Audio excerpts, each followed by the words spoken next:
leadership is one of those things, if nobody's following you, you're not leading. So I think if they walk out of here and they're a more humble person, based in integrity, they've got passion and joy, they're going to be a leader that I would want to follow. That's going to allow other people to see those qualities in them and say, hey, I kind of want some of that. My name is Greg Adamson, Associate Director of Sports Performance here at the University of Tennessee. Oversee men's golf and then men and women's swim and dive. I'm also in the Air National Guard, Second Lieutenant in Public Affairs. Joined the Air National Guard at 33. I tell people it's one of the best decisions I've ever made, and they always ask how long you're going to do it, and I'm like, until they kick me out.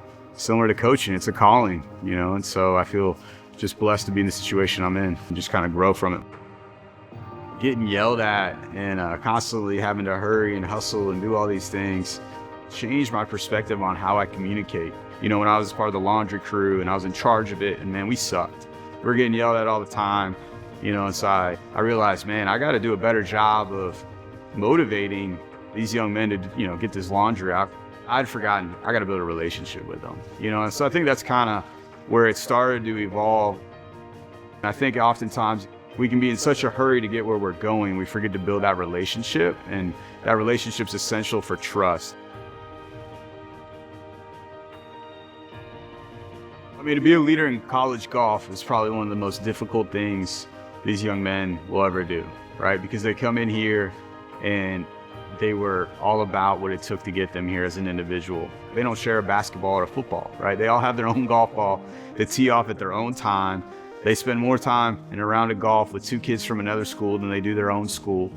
And the biggest thing I tell them is when you come here, these are your brothers. It's the only opportunity you really have the rest of your golf career to have brothers.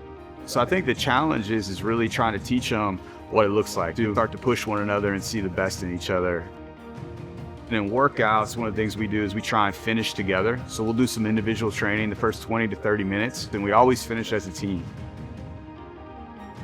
Yeah, I think seeing those words on the top of the rack is so important because you kind of, you want to instill those things daily, right? And so there's times where you got to remember, why am I doing this? And so that's kind of something that you don't see at most facilities, and, plays attention to detail on that was key. So we laid out the room in a way that was specific to a college golf team and specific to everything you would need to do for them to be elite, right? A lot of facilities maybe have a squat rack or some dumbbells, or they've got a little bit of a functional area. What they don't have, to me, is a performance lab, and that's what this is, right? It's a golf performance center. Everything here was specifically designed to help take you to the PGA Tour or the Live, which is where our guys are going. If each kid that I come across or each airman that I get to work with, up and down the chain, administrator, coach, anybody I come in touch with, if they leave having a conversation with me and feel better about themselves and the next relationship that they have or the next conversation, there's a little bit more joy, a little more urgency and care, a little bit more integrity, then I feel like that's the legacy that not only do I want to leave, but I've done what I came here to do.